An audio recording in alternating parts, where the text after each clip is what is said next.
The carriage rattled along the winding country road, jostling its lone passenger with each bump and turn. Augusta Blackwell clutched her worn leather satchel tightly against her chest, her dark eyes fixed on the passing landscape of rolling English hills, shrouded in the misty embrace of early spring. The year was 1851, and at 23 Augusta found herself travelling toward an uncertain future at Blackwood Manor, the ancestral home of the formidable Duke of Westmoreland. "Not much farther now, miss," called the driver over his shoulder. "Blackwood Manor lies just beyond that ridge." Augusta nodded silently, swallowing the knot of apprehension that had settled in her throat. The position of governess to the Duke's 5 children had come unexpectedly, a blessing from Providence, when her previous situation had ended abruptly with the family's financial ruin. The salary offered was generous, suspiciously so, and the letter of employment had been terse, almost desperate in tone. As the carriage crested the hill, Augusta caught her first glimpse of Blackwood Manor. The imposing stone structure rose from the landscape like a sentinel, its Gothic spires piercing the grey sky. Though grand in its architecture, there was something forlorn about the estate. The gardens appeared neglected, and several windows remained shuttered despite the hour. "They say the Duke hasn't been the same since the Duchess passed," the driver remarked, noticing Augusta's wide-eyed appraisal. "3 winters ago now, terrible business, childbirth. The little one survived, but her Grace did not." Augusta's heart constricted. 5 children without a mother, and by all accounts with a father present only in name. "How old are the children?" she asked. "The eldest, Master James, must be 12 now. Then the twins, 10 perhaps. Miss Catherine must be 7, and the little one, the babe that cost the Duchess her life, she's 3 now, I believe. Haven't seen much of them myself. The Duke keeps them hidden away like treasures he can't bear to look upon." The carriage pulled to a stop before the grand entrance. Augusta smoothed her simple black dress, adjusted her bonnet, and descended with as much dignity as her trembling legs would allow. Before she could reach for her single trunk, the massive oak doors swung open. A severe-looking woman emerged, her grey hair pulled into a tight bun, her posture rigid as iron. "Miss Blackwell, I presume. I am Mrs. Wilson, the housekeeper of Blackwood Manor. You are expected." Her tone suggested Augusta was an inconvenience rather than a welcome addition. "Thank you for receiving me," Augusta replied, refusing to be cowed. "I look forward to meeting my charges." Mrs. Wilson's thin lips pressed together. "His Grace is currently away on business in London. You will meet him upon his return next week. In the meantime, you shall become acquainted with the children and your duties." As Augusta followed the housekeeper through the cavernous entrance hall, she noted the conspicuous absence of warmth. Richly furnished with ancestral portraits and priceless antiques, Blackwood Manor felt more like a museum than a home. The air itself seemed heavy with unspoken sorrow. "The children take their meals in the nursery, Mrs. Wilson explained as they ascended the grand staircase. "You will join them there. The Duke dines alone when in residence." Her voice lowered. "Miss Blackwell, I feel I must warn you. The previous 4 governesses lasted less than 6 months each. The children have been difficult since their mother's passing." Augusta raised her chin. "I am not easily discouraged, Mrs. Wilson." The housekeeper's expression remained doubtful. "The East Wing is reserved for the family and staff. The West Wing, including His Grace's study and chambers, is strictly forbidden without explicit invitation." She paused before a door. "This will be your room. The nursery is at the end of the corridor. The children are there now with their nurse, Mrs. Pembroke, who cares for the youngest, Miss Eleanor." Augusta's chamber was modest but comfortable, with a small fireplace, a narrow bed, and a writing desk positioned beneath a window overlooking the neglected rose garden. After freshening up, she steeled herself for the meeting that would determine the course of her new life. The nursery door stood slightly ajar when Augusta approached. From within came the sound of a child's frustrated cry and a harried adult voice attempting to restore order. Augusta knocked gently before entering. The scene that greeted her was one of barely contained chaos. Books and toys lay scattered across the floor. A boy of about 10 was engaged in what appeared to be a fencing match with a fireplace poker, while his identical twin brother cheered him on. A serious-looking older boy sat in the window seat, seemingly determined to ignore the pandemonium around him. In a corner, a young girl with honey-coloured curls was methodically cutting paper dolls from what appeared to be pages torn from a book. Only the nursemaid, a plump, exhausted-looking woman, cradling a sleepy toddler, noticed Augusta's entrance. "Heavens! You must be the new governess," she exclaimed, rising with difficulty. "I'm Mrs. Pembroke. This is little Eleanor." The woman looked at Augusta with undisguised relief. "Children! Children! Your new governess has arrived." The activity in the room ground to a halt as 4 pairs of eyes turned to assess the newcomer. Augusta recognized the critical appraisal in their gaze. She was being measured, evaluated for weaknesses they could exploit. Augusta stepped fully into the room, closing the door behind her. "Good afternoon," she said with quiet authority. "I am Miss Augusta Blackwell, and I have the privilege of being your new governess." The eldest boy, James, approached her with deliberate slowness. Auburn-haired like his siblings, with his father's reported aristocratic features, he carried himself with the premature gravity of a child forced too early into responsibility. "How long do you intend to stay, Miss Blackwell?" he asked bluntly. "Miss Hayes lasted 4 months, Miss Richardson barely 3. Augusta met his challenging gaze steadily. "I intend to stay as long as I am needed, Master James." "Father doesn't need anyone," the boy replied coldly. "And neither do we." One of the twins snorted. "Speak for yourself, James. I, for one, would welcome someone who can actually teach something of interest." His accent was impeccably aristocratic, his vocabulary advanced for his age. "I'm Frederick," he continued with a mock bow. "The superior twin. That uncultured creature with the poker is my brother George." George brandished the poker defensively. "At least I don't hide behind books all day." The little girl looked up from her decimated book. "I'm Catherine. Are you going to make us recite French verbs?" Miss Richardson was obsessed with French verbs. It was dreadfully boring. Augusta took in each child, their defiance, their hurt, their longing poorly disguised as indifference. "I believe education should nurture curiosity, not suffocate it," she said. "We will certainly study French, mathematics, history, and literature as befits your stations, but we shall also explore music, art, and the natural sciences." "Father says art and music are frivolous pursuits," James interjected. Augusta raised an eyebrow. "Is that so? Well, I find that curious, considering the magnificent pianoforte I noticed in the drawing room and the rather impressive collection of paintings adorning the gallery." For the first time, uncertainty flickered across James's face. The toddler in Mrs. Pembroke's arms squirmed to be put down. Once on her feet, little Eleanor toddled directly to Augusta and gazed up with solemn eyes so like her mother's, according to the locket Augusta had glimpsed hanging in the hallway. "Up," the child requested, raising her arms. The nursery fell silent. According to Mrs. Pembroke's widening eyes, this was unprecedented behavior from the normally shy child. Without hesitation, Augusta lifted Eleanor into her arms. The little girl immediately touched Augusta's dark curls with wonder, then settled comfortably against her shoulder. "Well," breathed Mrs. Pembroke, "I've never seen the like." Something in the atmosphere of the room shifted. The twins exchanged glances.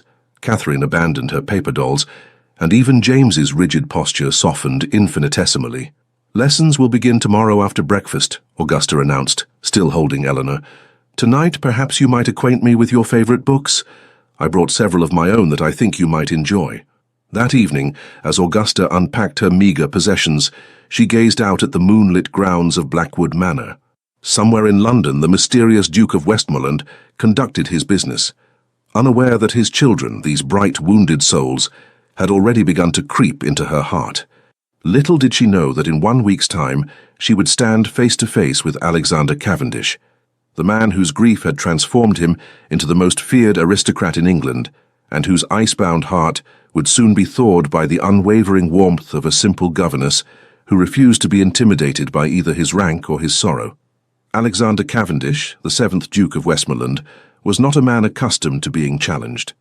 As his carriage approached Blackwood Manor after a fortnight in London, his business having taken longer than anticipated, his thoughts were occupied with estate matters, parliamentary concerns, and the persistent headache that seemed his constant companion these past 3 years. The last thing he expected upon his return was laughter. Yet as he entered the grand foyer, divesting himself of his travelling coat and hat, the unmistakable sound of childish merriment floated down from the upper floors. Alexander froze, his hand suspended in the act of passing his gloves to the butler. "Hawkins," he said quietly, "what is that noise?" The elderly butler's face remained impassive, though something like satisfaction flickered in his eyes. "I believe that would be the children, Your Grace. They are with the new governess in the library." Alexander frowned. The library had been Caroline's favorite room. He had not set foot in it since her death. "The new governess," he repeated flatly. "Miss Blackwell, was it not? I intended to interview her upon my arrival." "Yes, Your Grace. Miss Blackwell arrived as scheduled last week." Without another word, Alexander strode toward the library, his tall figure casting a long shadow across the marble floor. The sound of laughter grew louder, punctuated by a woman's voice. Melodious, warm, gently authoritative, recounting what appeared to be a story. He paused at the threshold, unobserved. The scene before him was so unexpected that for a moment he wondered if grief had finally unhinged his mind. His children, his solemn, withdrawn children, were gathered around a young woman seated in Caroline's favorite window alcove. Even James, who had retreated into cold silence these past years, sat cross-legged on the floor, his face animated as he had not seen since before Caroline's death. The twins were engaged in what appeared to be a friendly argument about some point in the story, while Catherine leaned against the woman's knee. Most astonishing of all, little Eleanor, who normally shied away from everyone save her nurse, sat contentedly in the woman's lap, playing with a lock of raven hair that had escaped its pins. The woman, Miss Blackwell, he presumed, was not what he had expected. His solicitor had engaged her based on her excellent references, but Alexander had anticipated someone older, more severe. This woman appeared scarcely more than 20, with a countenance that, while not conventionally beautiful, possessed a vivid expressiveness that transformed her features into something far more compelling.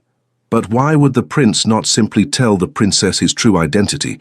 Frederick was asking, his brow furrowed in concentration. "Pride," George interjected before Miss Blackwell could answer. Obviously it was pride. "Not merely pride," Miss Blackwell corrected gently. "Fear, I think. Sometimes we build walls not to keep others out, but to see who cares enough to break them down." Alexander stiffened.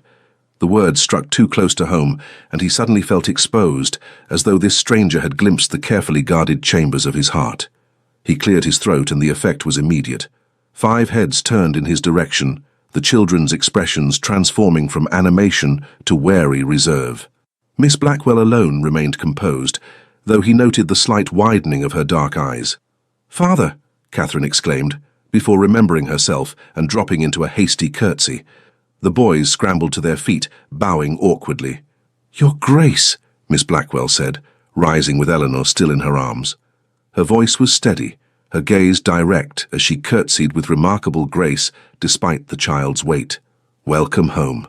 We did not expect you until tomorrow." "Evidently," Alexander replied coldly. "I find myself at a disadvantage, Miss Blackwell. You appear to have made yourself quite at home in my absence." A flash of something, indignation perhaps, crossed her features before she composed them again. "I apologize if we have disturbed you, Your Grace. We were concluding our literature lesson for the day. In my late wife's favorite room." A hush fell over the library.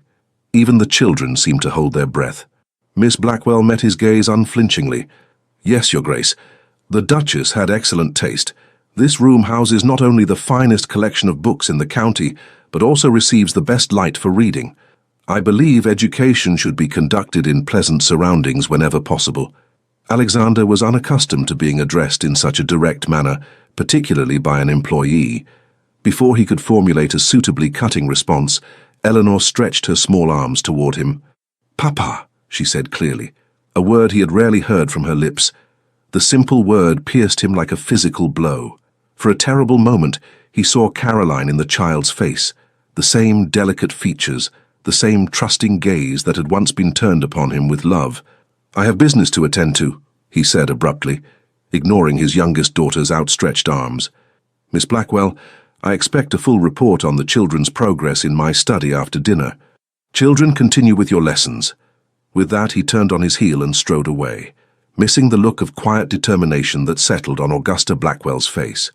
Dinner at Blackwood Manor was a solitary affair for the Duke. As was his custom, he dined alone in the cavernous formal dining room, surrounded by empty chairs and the watchful eyes of ancestral portraits. The silence, once a balm to his wounded spirit, now seemed oppressive after the unexpected sounds of life he had encountered earlier. Alexander pushed away his barely touched plate and reached for his wine glass. 3 years. 3 years since Caroline had been taken from him, leaving him with 5 children he could barely look at without seeing her face, without being reminded of his failure to protect her. A soft knock at the door interrupted his dark musings. "Enter," he called, expecting Hawkins with the port. Instead, Augusta Blackwell stood in the doorway, her posture straight, her expression composed.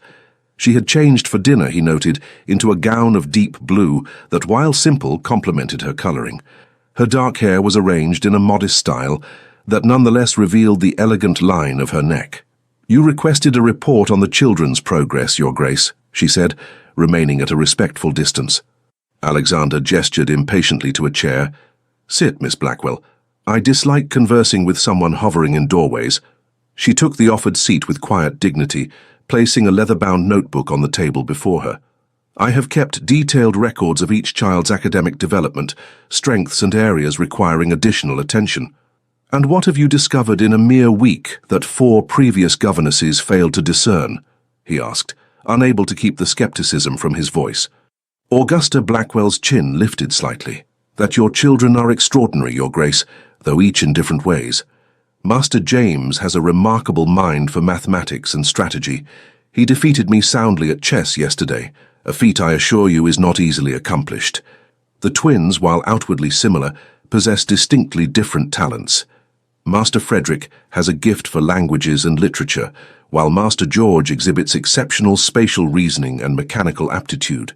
Miss Catherine's artistic abilities are truly impressive for a child of her age, and even little Miss Eleanor shows signs of an unusually retentive memory." Despite himself, Alexander was intrigued. This assessment matched his own observations from before everything changed. "You seem to have formed these opinions rather quickly." "Children reveal themselves readily to those who truly see them, Your Grace," she replied quietly. An uncomfortable silence fell between them. Alexander found himself uncharacteristically discomforted by this woman's direct gaze. Most people, even those of his own social standing, could not hold his eye for long, intimidated by his reputation or his rank. Miss Blackwell, however, regarded him with neither fear nor false deference, but with a clear-eyed assessment that suggested she saw beyond the ducal title to the man beneath. It was most unsettling. "I understand you've been using the library for lessons," he said abruptly. "That will cease immediately. The schoolroom is more than adequate." Something flashed in her eyes, disappointment, frustration, but her voice remained even. "As you wish, Your Grace. However, I believe the children benefit from the change in environment. Confinement to a single room day after day dulls the mind and spirit. The children's minds and spirits are not your concern, Miss Blackwell. Their education is. With respect, Your Grace, they cannot be separated. A child who withers emotionally cannot flourish intellectually." Alexander's hand tightened around his wine glass. "Are you suggesting my children are withering, Miss Blackwell?" She hesitated, and he could see her weighing her words carefully. "I believe your children are mourning, Your Grace, not only for their mother but for the father who withdrew from them when they needed him most." The words landed like a physical blow. Alexander rose from his chair, anger coursing through him. "You forget yourself, Miss Blackwell. You were hired to instruct my children in academics, not to psychoanalyze their relationship with me." Augusta remained seated, her gaze steady. "I was hired to care for your children's well-being, Your Grace. That extends beyond Latin declensions and mathematical equations. You have been in my household 1 week," he said coldly. "Do not presume to understand matters that began long before your arrival." "I understand grief, Your Grace." Her voice softened, and something in her expression, a shadow of old pain, caught him off guard. "I understand how it can consume us, convince us that by closing ourselves off from love, we might never again experience loss." Alexander turned away, unwilling to let her see how accurately her words had struck home. "That will be all, Miss Blackwell. Your children need you," she said quietly, rising from her seat. Not the Duke of Westmoreland with his titles and responsibilities, but Alexander Cavendish, their father. "I said that will be all." She gathered her notebook and moved toward the door, but paused on the threshold. "The children have prepared a small musical performance for tomorrow afternoon. They have worked very hard this past week, It would mean the world to them if you would attend." Before he could respond, she was gone, leaving Alexander alone with thoughts more turbulent than they had been in years. Later that night, unable to sleep, Alexander found himself wandering the long corridors of Blackwood Manor. His restless steps carried him to the nursery wing, a part of the house he rarely visited, especially at night. Outside the children's rooms, he hesitated, then quietly opened the first door. The twins slept peacefully, George's arm flung dramatically across his pillow. Frederick curled neatly on his side with a book still clutched in his hand. Alexander gently removed the volume and placed it on the nightstand, an action so natural and yet so foreign that it made his chest ache. In Catherine's room, his artistic daughter had fallen asleep amid sketches and coloured pencils. The drawing on top showed what appeared to be a family, tall figures and small, standing together beneath a tree. Alexander's throat tightened as he carefully gathered the art supplies and placed them on her desk. James, ever the light sleeper, opened his eyes as the door to his room creaked. "Father," he murmured, sitting up. "Go back to sleep, James," Alexander said softly. "I was just checking on you." The boy looked confused, as if this behavior was so unprecedented he could not process it. "Is something wrong?" "No, nothing is wrong." Alexander hesitated, then awkwardly patted his son's shoulder. "Sleep well." In Eleanor's nursery, he found his youngest daughter sleeping soundly, her small face peaceful in repose. He stood watching her for a long moment, seeing Caroline in every delicate feature. The grief rose like a tide, threatening to pull him under. As he turned to leave, he noticed a figure in the adjoining room where Mrs. Pembroke usually slept. But it was not the nursemaid seated in the rocking chair with a book open on her lap. It was Miss Blackwell, apparently having taken on night duty to allow the exhausted nursemaid some rest. She looked up as he appeared in the doorway, surprise flickering across her features. "Your Grace, why are you here and not Mrs. Pembroke?" he asked, keeping his voice low to avoid waking Eleanor. "Mrs. Pembroke has been suffering from a headache. I offered to watch over Miss Eleanor tonight." She closed her book. "She sometimes has nightmares." Alexander frowned. "I was not informed of this." "Perhaps because you have not asked," she replied, the gentle tone taking the sting from her words. Their eyes met in the dim lamplight, and Alexander was struck again by the directness of her gaze. In that moment something passed between them, a recognition perhaps of two souls who understood loss, who had been shaped by it in different ways. "The musical performance," he said abruptly. "What time tomorrow?" A smile touched her lips, transforming her face in a way that made it difficult for him to look away. 4 o'clock in the music room, Your Grace." Alexander nodded curtly and retreated, unsettled by the strange comfort he had found in her presence, and by the unwelcome realization that Augusta Blackwell had, in the space of a week, begun to thaw the ice that had encased his heart for 3 long years. The music room at Blackwood Manor had remained largely unused since Caroline's death. A fine layer of dust covered the grand pianoforte, and the harp stood silent in the corner, its strings untouched by human hands for 3 long years. As Augusta supervised the twins' efforts to make the room presentable for the afternoon's performance, she couldn't help but feel the weight of the past pressing down on them all. "Father won't come," James stated flatly, as he half-heartedly polished a silver candelabra. "You're setting yourself up for disappointment, Miss Blackwell." Augusta continued arranging chairs, her movements purposeful. "Your father said he would attend, and I believe him to be a man of his word." "He says many things," James muttered, so quietly that Augusta barely caught the words. The boy's pain was palpable, a wound still raw despite the passing years. "James," Augusta said gently, setting aside her tasks to approach the eldest Cavendish child, "may I speak plainly with you?" The boy shrugged, his eyes downcast. "I believe your father loves you very deeply, so deeply, in fact, that he has found it difficult to face you all since your mother's passing. Sometimes, when people experience great loss, they withdraw, not from lack of love, but from an excess of it." James looked up sharply. "That makes no sense." "Grief rarely does," Augusta replied with a sad smile. "But I've observed how he watches you all when he thinks no one notices. There is longing there and regret." "You've been here barely a fortnight," James challenged, though uncertainty had crept into his voice. "How could you possibly know what father thinks or feels?" Augusta considered this. I cannot claim to know your father's mind, James, but I recognize the look of someone who has locked away their heart for safekeeping and misplaced the key. I saw it often enough in my own mirror after I lost my parents. The revelation silenced the boy. In the 2 weeks since her arrival, Augusta had shared little of her personal history with the children, focusing instead on earning their trust through consistency and genuine interest in their lives.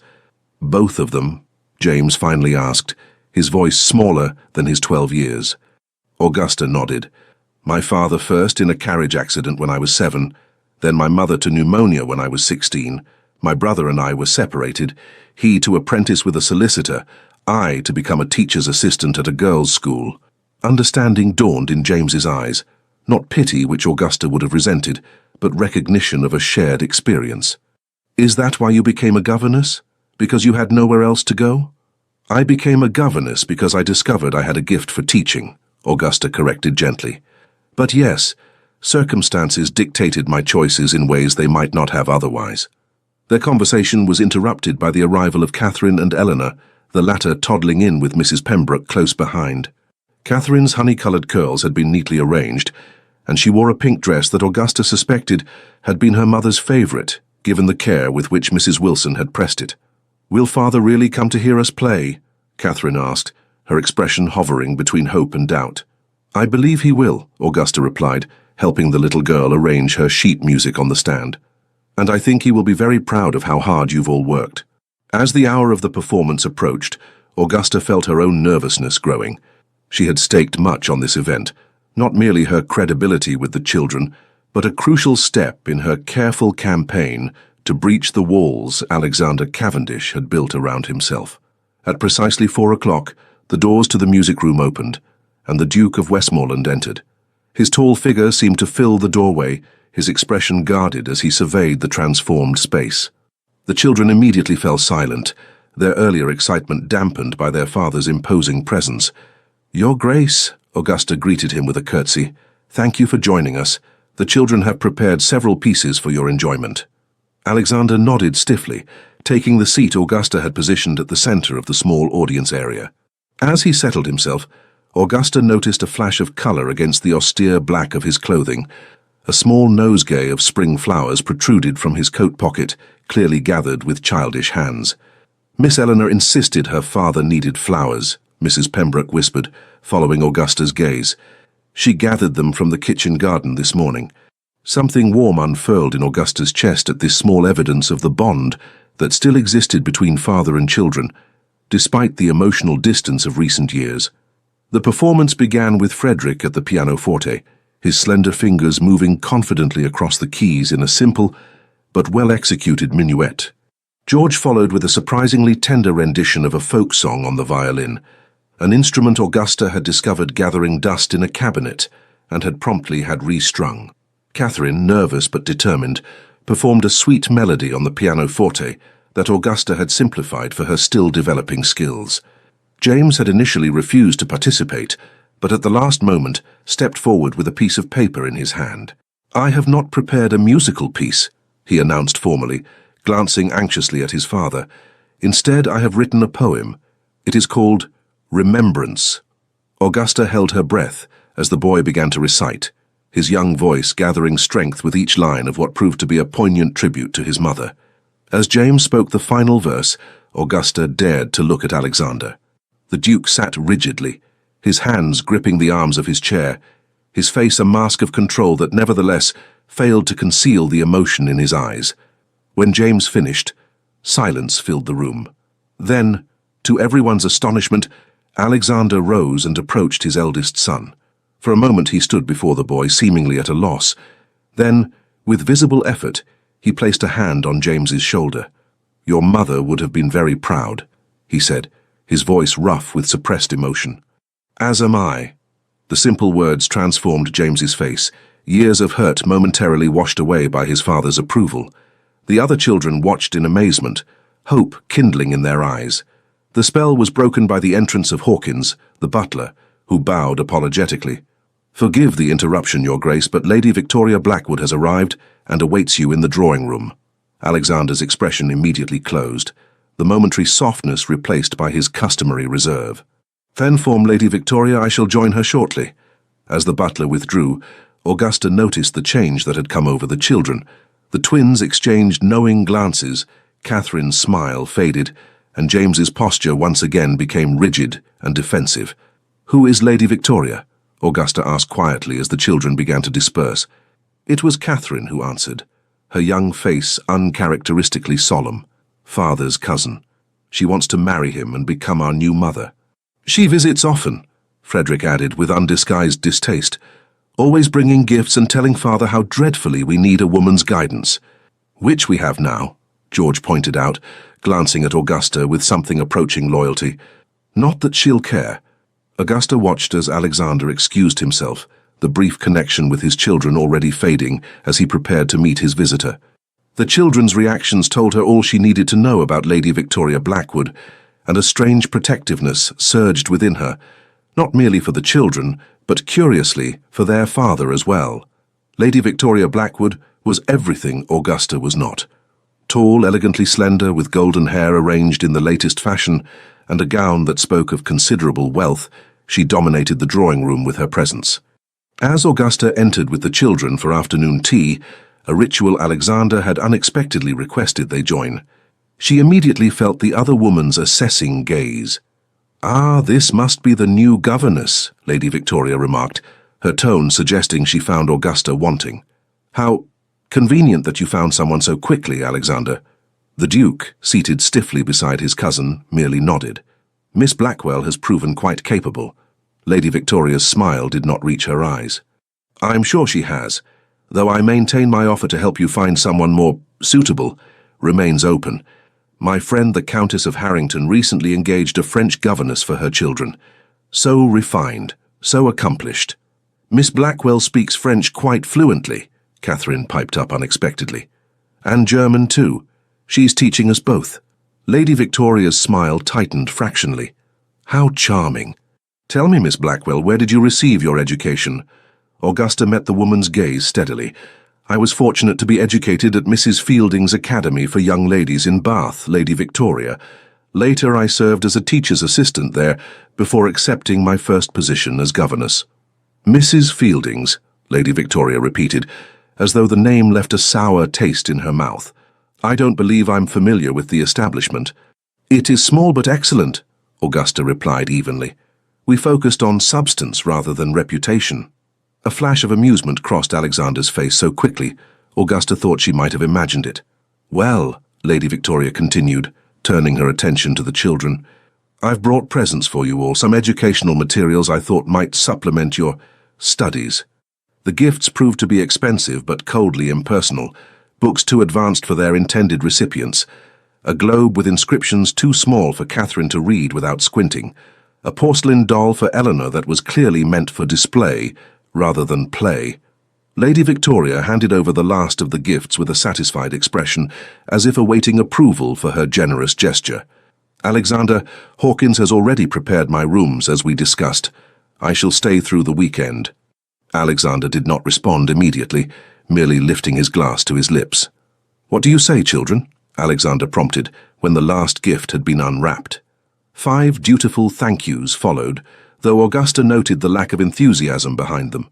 "I've had the most splendid idea," Lady Victoria announced, setting down her teacup with a decisive clink.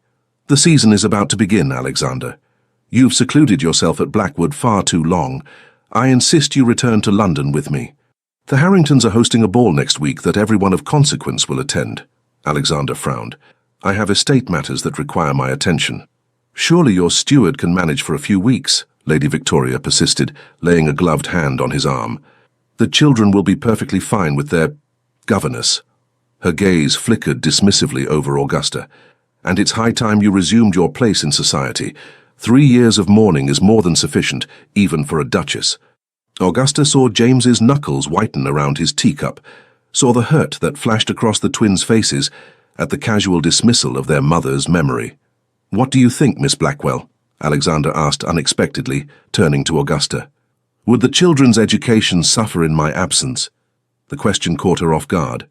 That he would seek her opinion in front of Lady Victoria suggested either a genuine concern for his children's welfare or a desire to use Augusta as a shield against his cousin's persuasion?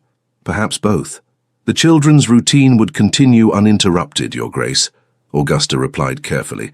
However, I believe they have benefited greatly from your increased presence these past days. Lady Victoria made a sound that in less refined company might have been called a snort. Really, Alexander? Consulting the governess on such matters? Next, you'll be asking the gardener's opinion on your investments. Miss Blackwell spends more time with my children than anyone, Alexander replied, a note of steel entering his voice. Her observations have proven valuable. A flush of anger colored Lady Victoria's perfect complexion. I see I've come at an inopportune time, she said, rising gracefully from her seat. Perhaps we might discuss this further in private, Alexander. The Duke hesitated, then nodded curtly. Children, you are excused. Miss Blackwell, please continue with their afternoon lessons. As Augusta led the children from the drawing room, she felt Lady Victoria's cold gaze following her. The woman was clearly a formidable adversary, wealthy, well-connected, and determined to secure her position by becoming the next Duchess of Westmoreland. Augusta had no illusions about her own standing. As a mere governess, she was little more than a servant in the eyes of society, regardless of the growing connection she felt with the Cavendish family. Lady Victoria despises you, Frederick remarked matter-of-factly as they climbed the stairs to the schoolroom. She thinks you're an obstacle. Frederick, James hissed, casting an apologetic glance at Augusta. Well, it's true, George chimed in. She's been trying to convince Father to send us all to boarding school for ages. Now that Miss Blackwell is here, and Father is actually speaking to us again, Lady Victoria must be absolutely seething. Augusta maintained her composure, though the children's observations unsettled her. Lady Victoria naturally has concerns about your welfare, she said diplomatically. As your father's cousin, second cousin, Catherine corrected with surprising vehemence. And she didn't care about us until Mother died, and she decided she wanted to be a duchess. Augusta guided them into the schoolroom, troubled by the undercurrents she was discovering in the Cavendish household. Regardless of Lady Victoria's motives, it's important that we conduct ourselves with dignity and respect. Now let us return to our geography lesson. As the children settled reluctantly into their studies, Augusta found her thoughts returning to the drawing room below, where Alexander was now alone with his cousin. The vulnerability she had glimpsed in him during the children's performance had been replaced once more by his customary reserve in Lady Victoria's presence. Yet he had sought Augusta's opinion, had valued her assessment of his children's needs above his cousin's persuasions. It was a small victory, but significant nonetheless. That evening, long after the children had been settled for the night and Lady Victoria had departed, with a promise to return the following week, Augusta found herself unable to sleep. The events of the day had left her mind restless, her thoughts circling around the complex dynamics of the Cavendish family and her own increasingly complicated feelings toward them, especially their father. Deciding that a book might help calm her thoughts, Augusta wrapped a shawl around her nightdress and quietly made her way to the library. The corridors of Blackwood Manor were silent, the grand house creaking and settling in the cool spring night. To her surprise, a soft glow emanated from beneath the library door. Someone else, it seemed, was also seeking solace in literature at this late hour. Augusta hesitated, about to retreat to her room, when the door suddenly opened. Alexander Cavendish stood in the doorway, his tall figure silhouetted against the lamplight behind him. He had removed his coat and cravat, and the top buttons of his shirt were undone, revealing a glimpse of his throat. His hair, usually impeccably styled, was slightly disheveled as though he had repeatedly run his hands through it. "Miss Blackwell," he said, clearly as startled to see her as she was to encounter him. "Your Grace," Augusta replied, acutely aware of her inappropriate attire.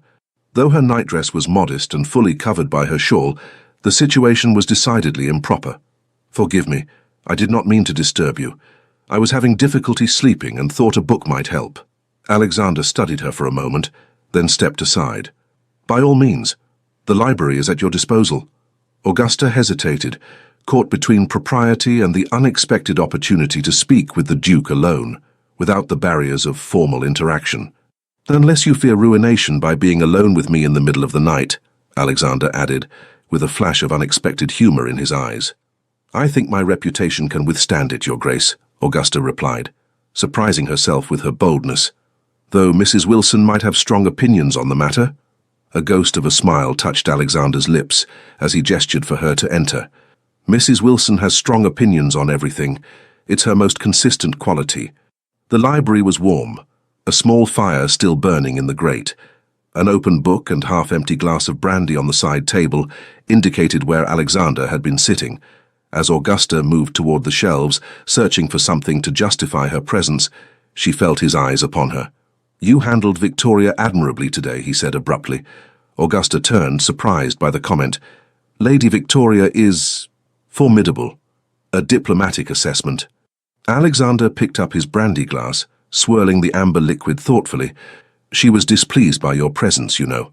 Victoria has been campaigning to place her own choice of governess in this household for some time." "I gathered as much," Augusta admitted.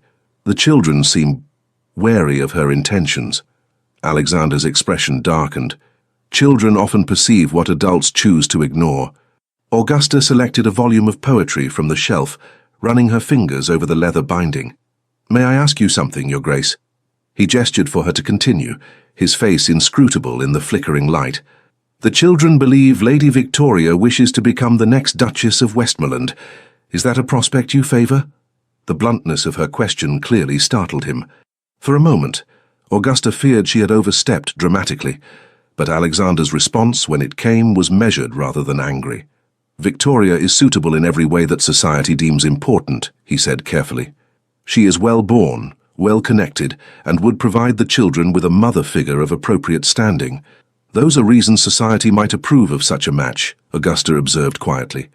"Not reasons why you might desire it." Alexander looked at her sharply. "You speak very freely, Miss Blackwell. Forgive me, Your Grace, it is not my place to question your personal affairs." He set down his glass with deliberate care. "And yet you just did."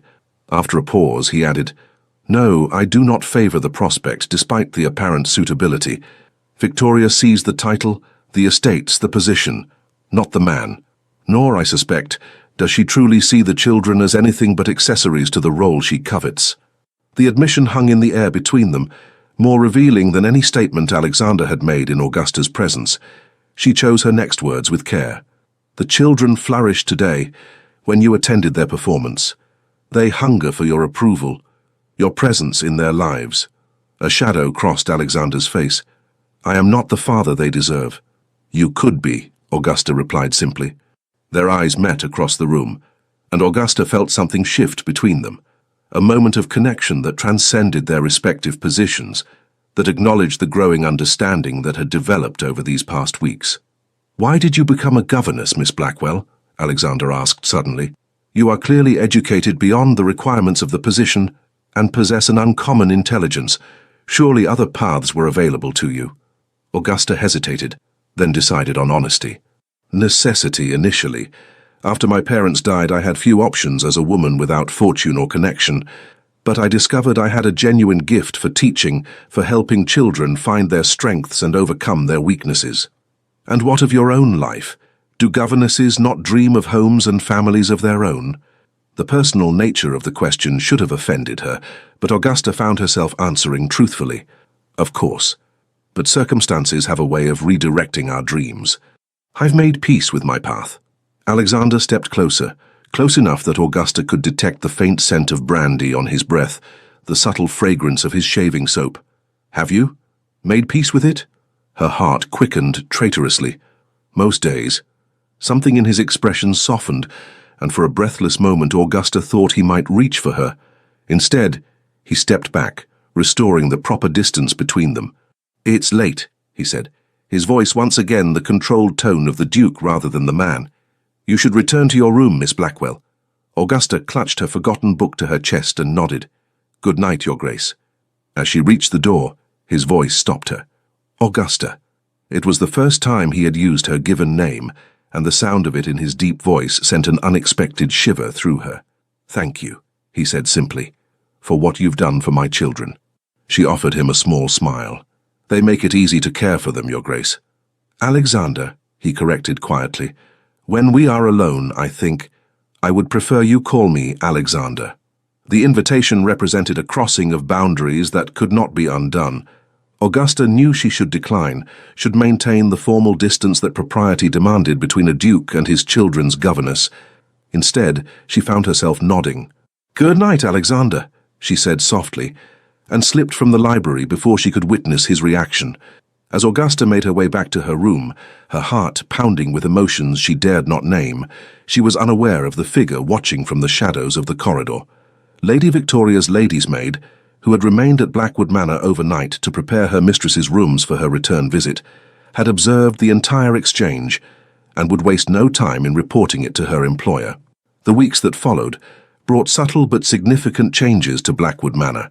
The children's lessons expanded beyond the schoolroom to include nature walks on the estate grounds, where Augusta taught them to identify local flora and fauna. The library became a regular gathering place in the evenings, with readings and discussions that increasingly included their father. Even the gardens, long neglected, began to show signs of renewal, as Alexander instructed the groundskeeper to restore Caroline's beloved rose beds. Most remarkable of all was the gradual transformation in Alexander himself. The ice that had encased him for 3 years was thawing, revealing glimpses of the man he had once been, intelligent, thoughtful, possessed of a dry wit that emerged with increasing frequency in Augusta's company. The children flourished under the combined attention of their father and governess. James abandoned his defensive posture and began to assume the responsibilities of his position as heir with genuine interest rather than resentful duty. The twins channeled their energies into complementary pursuits that showcased their individual talents.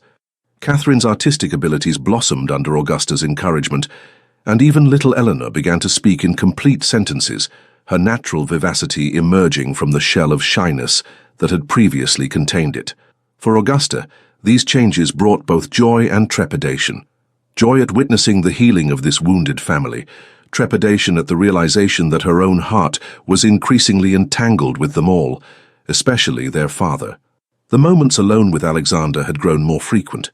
Discussions about the children's progress that extended into wider conversations about literature, philosophy, politics, accidental encounters in the library or gardens that no longer seemed entirely accidental, a growing ease between them that defied the boundaries of their respective positions. "You should join us for dinner this evening," Alexander said one afternoon as they watched the children engaged in a spirited game of cricket on the lawn. "Not as the children's governess, but as my guest." Augusta turned to him in surprise. Such an invitation represented a significant departure from the established order of the household. "That would be most irregular, Your Grace. Alexander," she corrected, still unaccustomed to using his given name despite his continued insistence when they were alone. "Perhaps," he acknowledged, his eyes not leaving her face, "but I find I increasingly prefer your company to dining alone." The simple admission sent warmth spreading through Augusta's chest. "The servants will talk." A smile tugged at the corner of his mouth. "The servants already talk, Mrs. Wilson has been giving me disapproving looks for weeks." Augusta couldn't help but laugh softly. "She cornered me yesterday to remind me of the appropriate boundaries between staff and family." "And what did you tell her?" "That I was fully aware of my position and responsibilities." Augusta hesitated, then added quietly, "Though I find those boundaries increasingly difficult to maintain." Alexander's gaze intensified. "As do I." The moment was interrupted by a shout from the cricket pitch as George successfully bowled out Frederick, prompting good-natured argument between the twins. Alexander's attention returned to his children, but not before his hand briefly, perhaps accidentally, brushed against Augusta's, a fleeting touch that nevertheless left her skin tingling. "So you'll join me for dinner?" he asked, as though the brief interlude of honesty had not occurred. Augusta knew she should refuse. Every instinct of self-preservation warned her that to accept would be to acknowledge the shifting nature of their relationship, to take a step from which there might be no retreat. Yet she found herself nodding. "I'd be honored," she said softly. The smile that transformed Alexander's face, genuine, unguarded, almost boyish in its pleasure, made her heart skip traitorously. Little did either of them suspect that this small happiness would soon be threatened by the storm gathering on their horizon as Lady Victoria's planned return to Blackwood Manor approached, this time armed with information that could destroy everything Augusta had helped to build. The evening of Augusta's dinner with Alexander arrived with unexpected complications. A letter had come that afternoon from Lady Victoria announcing her intention to arrive the following day with an esteemed guest she was eager for Alexander to meet. The news had cast a shadow over what should have been a pleasant occasion, though Alexander had insisted the dinner proceed as planned. Augusta had agonized over her appearance, acutely aware of the inadequacies of her wardrobe. The best of her 3 gowns was a deep green silk, several seasons out of fashion, but well made and flattering to her coloring. She had twisted her dark hair into a simple but elegant arrangement, adorned with a single pearl hairpin, a gift from her mother and one of the few pieces of jewelry she possessed. As she made her way to the small family dining room, where Alexander had arranged for them to dine privately, Augusta fought to calm her nerves. This was folly, she knew, a brief pretense at equality that could not last. Tomorrow Lady Victoria would return, and Augusta would resume her proper place in the household hierarchy. Yet she could not bring herself to decline this one evening of what might have been under different circumstances. Alexander was waiting for her, standing before the fireplace with a glass of wine in hand. He turned as she entered, and the appreciation in his gaze as it travelled over her made Augusta's cheeks warm. "You look beautiful," he said simply, crossing to pour her a glass of wine. "Thank you," she replied, accepting the glass with only a slight tremor in her hand. "Though I fear my best hardly compares to what you must be accustomed to in London society." Alexander's expression grew serious. "You compare favourably to anyone I've encountered in any society, Augusta. Your beauty lies not merely in your appearance, though that is certainly worthy of admiration, but in your intelligence, your compassion, your strength of character." The compliment, delivered with such sincerity, left Augusta momentarily speechless. Before she could formulate a response, Hawkins entered to announce that dinner was served. The meal was simple by ducal standards, but exquisitely prepared. Clear soup, roasted pheasant, spring vegetables from the kitchen gardens, and a delicate lemon tart that Augusta recognized as her favorite from previous meals with the children. The thoughtfulness of the selection was not lost on her. Their conversation flowed easily, ranging from the children's progress to books they had both enjoyed, to Augusta's childhood in Somerset and Alexander's time at Oxford. It was only when the dessert plates had been cleared and they were alone again that the subject of Lady Victoria's imminent arrival arose. "I wonder who this esteemed guest might be," Augusta remarked, sipping the excellent dessert wine Alexander had selected. A shadow crossed his face.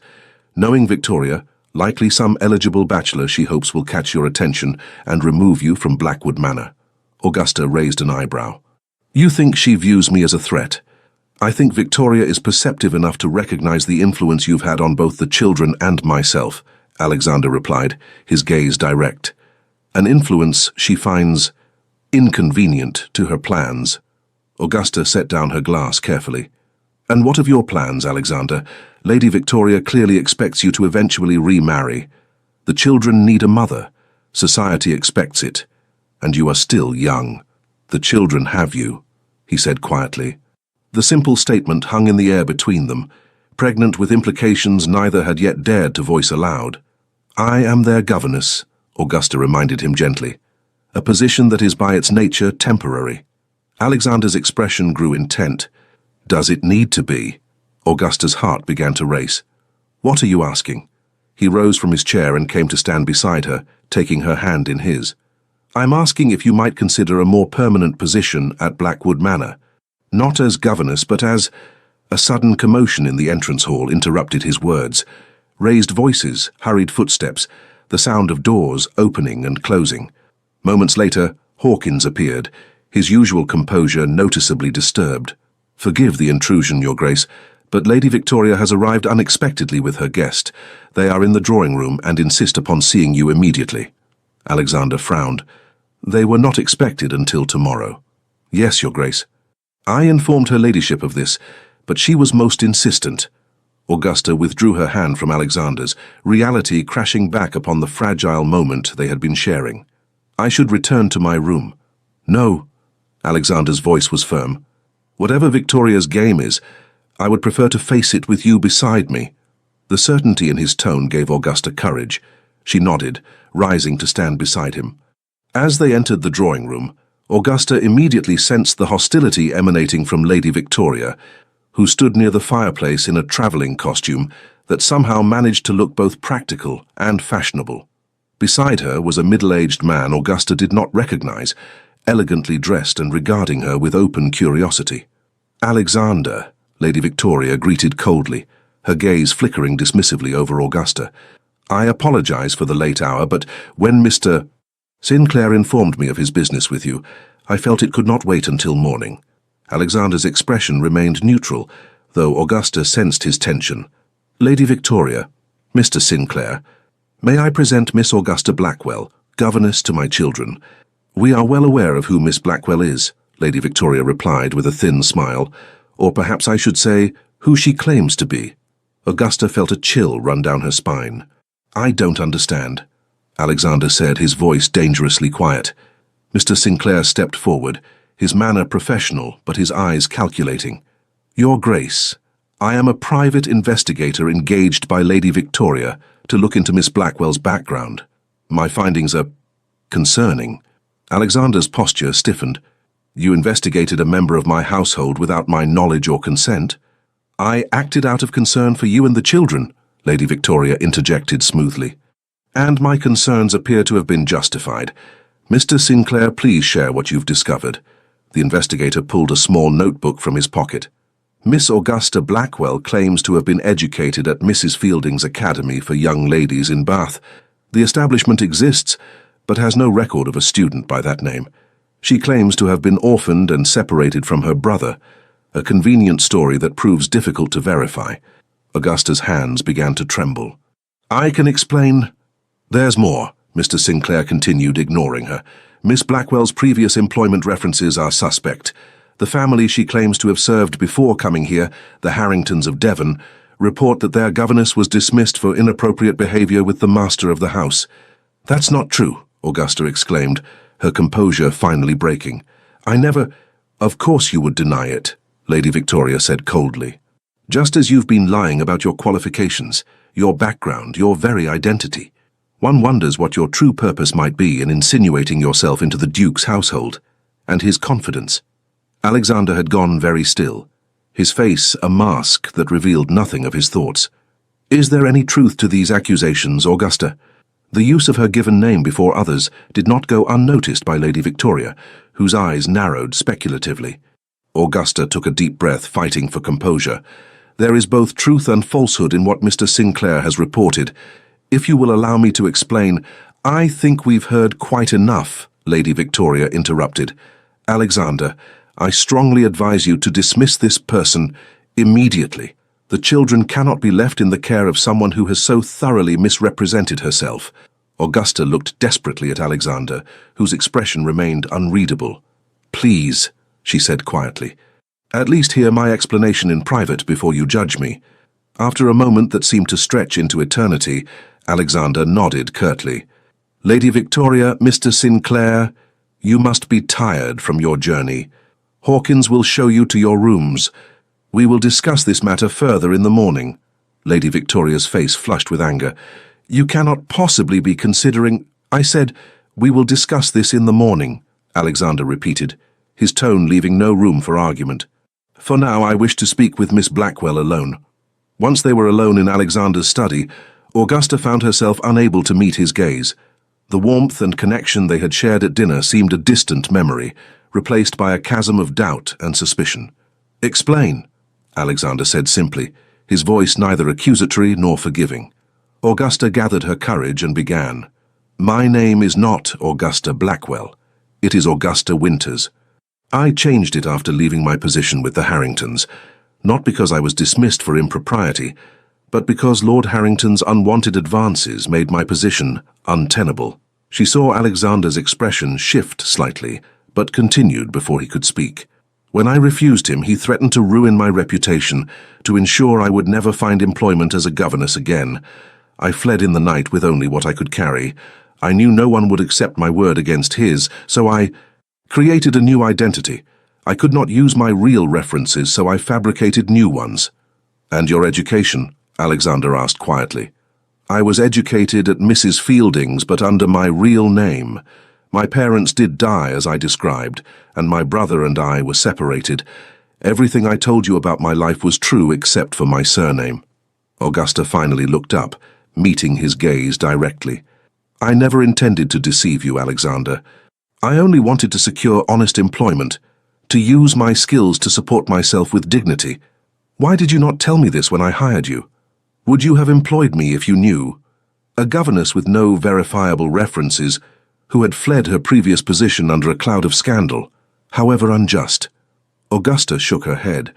I had been turned away from 3 households before I saw your advertisement. I was desperate, and your children needed me. Alexander was silent for a long moment, his expression thoughtful. The children do need you, he finally said. They have flourished under your care in ways I scarcely thought possible. Hope flickered in Augusta's chest, but Alexander's next words extinguished it. But I cannot have someone in my household responsible for my children who has built her position on falsehoods. His voice was gentle but firm, regardless of the circumstances that drove you to it. I understand, Augusta whispered, fighting back tears. I will pack my things immediately. No, Alexander sighed heavily. It is late, and you are upset. Stay the night. We will discuss arrangements for your departure in the morning. Augusta nodded, unable to trust her voice. As she turned to leave, Alexander spoke again. For what it's worth, Augusta, I believe your explanation, and I am sorry for what you endured at the Harringtons. The kindness in his voice nearly broke her composure entirely. With a last anguished glance at the man who had come to mean so much to her, Augusta fled the study, her vision blurred by unshed tears. In her room, as she began to pack her few possessions, a soft knock at the door startled her. Hastily wiping her eyes, Augusta opened it to find Catherine standing in her nightdress, her young face troubled. "Miss Blackwell, why are you crying, and why are you putting your things in your trunk?" Augusta tried to smile reassuringly. "It's nothing for you to worry about, dear. Go back to bed." Catherine's eyes widened in understanding. "You're leaving us, aren't you? Because of Lady Victoria?" Before Augusta could respond, James appeared in the corridor, followed quickly by the twins. Clearly, the children had been conferring about the unexpected late-night arrival. "What's happening?" James demanded, his voice cracking with emotion. "We heard raised voices downstairs." Augusta hesitated, torn between honesty and protecting the children from adult concerns. "There has been a misunderstanding about my past. Your father and I have discussed it, and we feel it would be best if I seek employment elsewhere."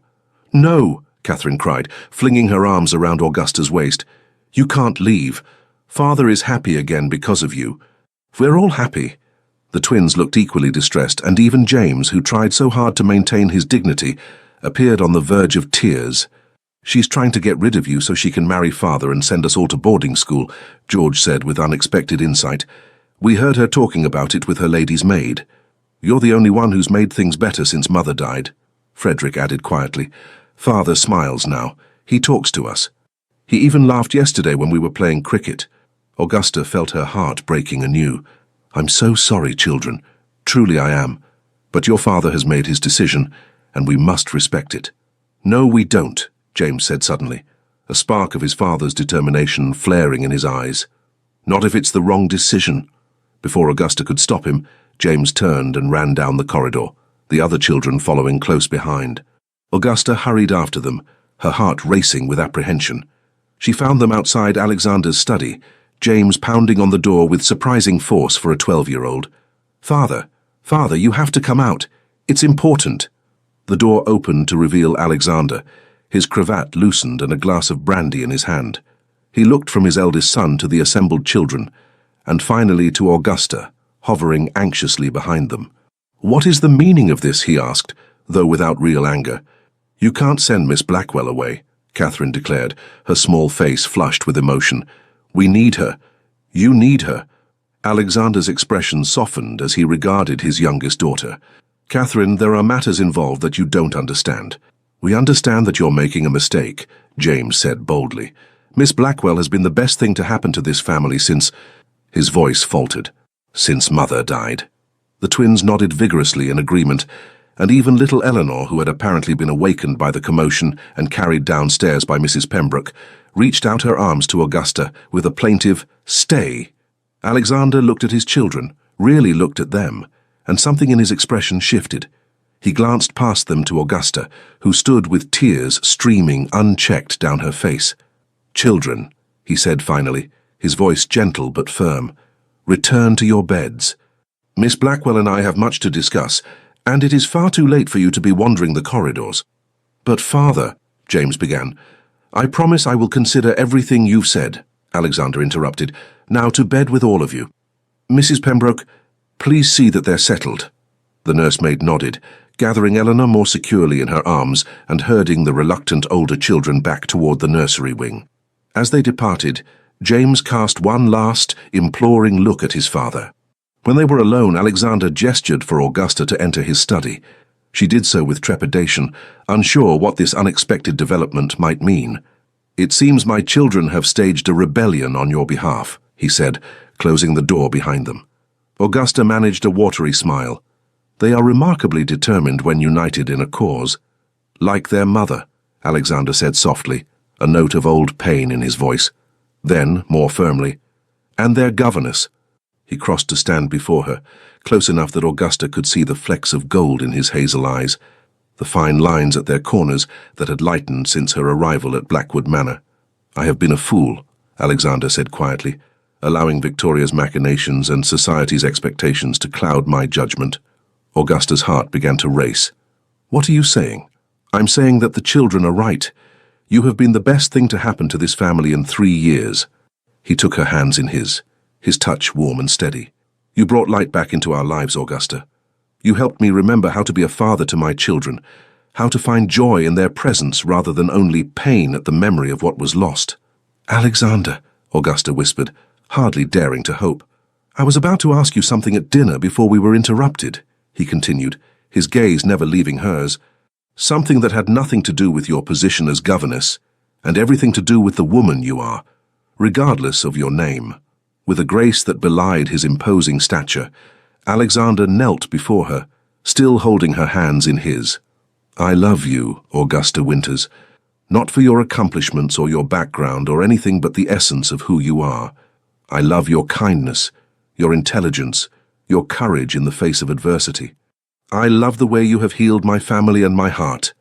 Tears spilled freely down Augusta's cheeks now, but they were tears of joy rather than sorrow. "I am asking you to stay at Blackwood Manor, not as governess to my children, but as my wife, as their mother. Will you do me the very great honor of becoming the Duchess of Westmoreland?" For a moment, Augusta could not speak, overwhelmed by emotions too powerful for words. Then, with a radiant smile breaking through her tears, she nodded. "Yes," she managed finally. "Yes, with all my heart." Alexander rose to his feet and drew her into his arms, sealing their betrothal with a kiss that spoke of passion long denied, of promises kept, and new beginnings. When they finally parted, both breathless, he rested his forehead against hers. "Victoria will be apoplectic," he murmured, a hint of mischief in his tone. Augusta laughed softly. "The scandal will be considerable. A duke marrying his children's governess of questionable background. Let them talk," Alexander said firmly. "I lost 3 years of happiness to grief and convention. I will not sacrifice one more day." As if summoned by their thoughts, a sharp knock sounded at the study door. Before Alexander could respond, it opened to reveal Lady Victoria, her face a mask of outrage as she took in the scene before her. The Duke of Westmoreland standing with his arms around the disgraced governess. "Alexander, what is the meaning of this?" she demanded, her voice shrill with disbelief. Alexander did not release Augusta, but turned to face his cousin with newfound resolution. "The meaning, Victoria, is that I have asked Miss Winters to become my wife, and she has done me the honor of accepting." Lady Victoria's face drained of color. "You cannot be serious. She is a nobody, a liar who has manipulated her way into your household and your affections." "She is the woman I love," Alexander replied simply, "and she will be the Duchess of Westmoreland." "I will see you both ruined," Lady Victoria hissed. "When society hears of this, they will hear of a duke who found love and happiness after tragedy," Alexander interrupted, his voice hardening. "They will hear of a woman of exceptional character who brought healing to a broken family. And should anyone speak ill of my future wife, they will find themselves unwelcome in any home or establishment under my influence, which, as you well know, is considerable." Lady Victoria stood trembling with fury, But even she could not miss the implacable determination in Alexander's stance, the protective way he held Augusta close. "You will regret this," she said finally, before turning on her heel and storming from the room. "I believe that's my cue to depart as well," came a voice from the doorway. Mr. Sinclair stood there regarding the couple with what appeared to be genuine amusement. "Congratulations, Your Grace, Miss Winters. For what it's worth, I told Lady Victoria that her plan was ill-conceived.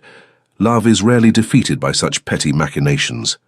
With a respectful nod, the investigator withdrew, closing the door softly behind him. Augusta looked up at Alexander in amazement. "Did that just happen?" "It did," he confirmed with a smile. "And there is more to come.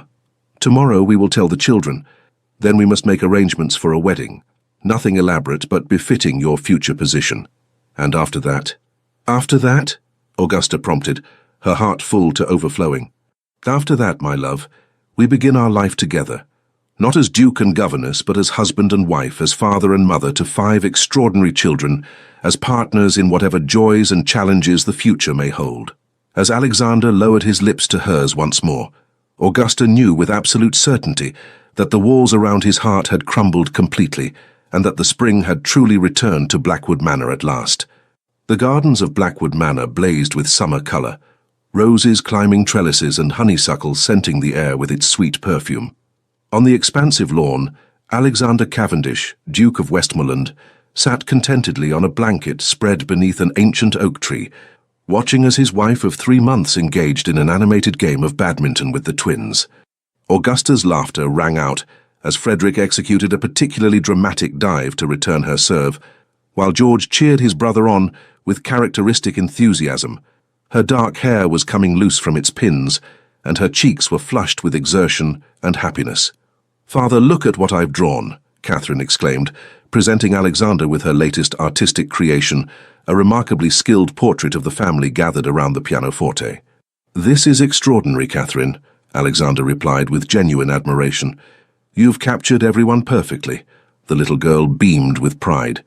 "Miss Reynolds says I have a natural gift.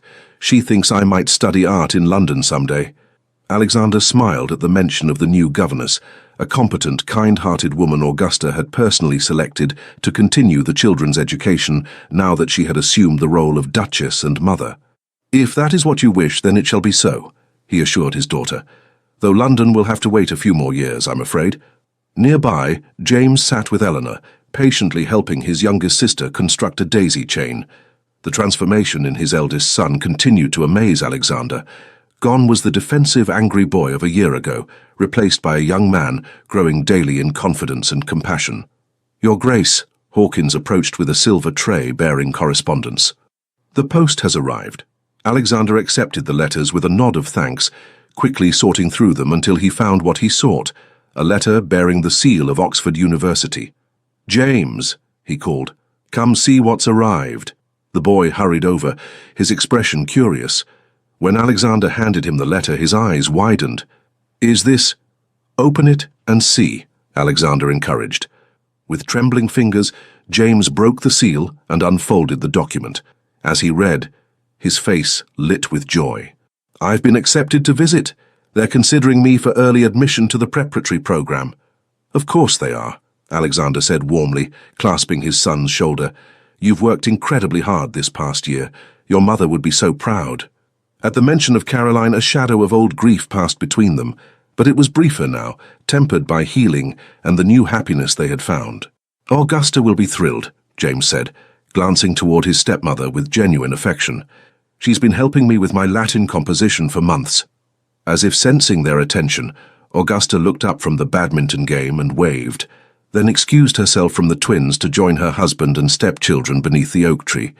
"What has you both looking so pleased?" she asked, settling gracefully beside Alexander on the blanket. "James has received word from Oxford," Alexander explained, his voice rich with pride. "They are considering him for early admission to their preparatory program." Augusta's face lit with delight. "James, that's wonderful, though I confess I'm not surprised. Your essay on Roman governance was exceptional." The boy flushed with pleasure at her praise. "I couldn't have done it without your help." "Nonsense," Augusta replied, reaching out to squeeze his hand. The talent and determination were entirely your own. I merely provided guidance. Alexander watched the interaction with a full heart. In the 4 months since Augusta had agreed to become his wife, he had witnessed countless such moments, small kindnesses, mutual respect, genuine affection growing between his children and the woman who had so unexpectedly become central to all their lives. Their wedding had been a modest affair by ducal standards, a quiet ceremony in the village church, attended by local gentry and a few carefully selected friends from London. Lady Victoria had been conspicuously absent, though Alexander had received reports that she had departed for an extended tour of the continent shortly after the engagement was announced. Society had indeed buzzed with the scandal of a duke marrying his children's governess, but Alexander had been true to his word. Those who dared speak ill of Augusta quickly found themselves excluded from the most desirable invitations and connections. More importantly, those who actually met the new Duchess of Westmoreland invariably came away charmed by her intelligence, dignity, and genuine warmth. "Papa, flower for you," Eleanor announced, toddling over to present Alexander with a slightly crushed dandelion. "Thank you, my darling," he replied solemnly, accepting the gift as if it were the rarest of treasures. "It's beautiful." Eleanor climbed into his lap without hesitation, a gesture that still sometimes caught Alexander by surprise. For so long, he had held himself apart from his youngest child, unable to face the living reminder of his greatest loss. Now, with Augusta's gentle guidance, he had discovered the joy of knowing this vibrant little person who, while bearing her mother's features, was uniquely herself. "Story time?" Eleanor asked hopefully, looking from Alexander to Augusta. "I believe that can be arranged," Augusta replied with a smile. "Shall we gather everyone?" Soon, the entire family was assembled beneath the oak tree. James and Catherine, the twins, sprawled on the grass. Eleanor nestled between Alexander and Augusta. As Augusta began to weave a tale of adventure and discovery, Alexander found himself studying her profile, still sometimes amazed that this extraordinary woman had chosen to share her life with him and his children. Their eyes met over Eleanor's head, and the love he saw reflected there filled him with a contentment he had once thought lost forever. Augusta's hand found his on the blanket, their fingers intertwining in a gesture that had become as natural as breathing. Alexander Cavendish, once known throughout England as the Duke with a heart of stone, had rediscovered what it meant to love and be loved. Through the healing power of Augusta's unwavering spirit, the walls around his heart had crumbled, allowing him not only to embrace the present, but to honor the past without being imprisoned by it. As the summer breeze carried the scent of roses through the gardens of Blackwood Manor, Alexander silently thanked whatever twist of fate had brought Augusta Winters to his door that spring day. She had been hired only to care for his children, but in the end, her love had saved them all. The end. Dear listener, you've walked through storms, faced heartaches, loved deeply and lost bravely, and still here you are, strong, standing, radiant in the quiet power that only time can give. This story, with its twists and healing, may have reminded you of parts of your own journey, of second chances, of letting love in again, of the beauty that lives not in perfection, but in perseverance. You are not defined by the years behind you, but by the wisdom you've earned, the laughter you've shared, the lives you've touched. Your age is not a limit, it's a crown, and the lines on your face are simply maps of all the places your heart has traveled. Tonight, let this story settle in your spirit like a lullaby. Let it remind you how remarkable you are, how much strength, grace, and quiet beauty you carry. May you rest knowing you are worthy, you are seen, and you are loved, not in spite of your years, but because of them. Sleep peacefully. You are a light in this world, with deep affection. Legends of the Fall Team.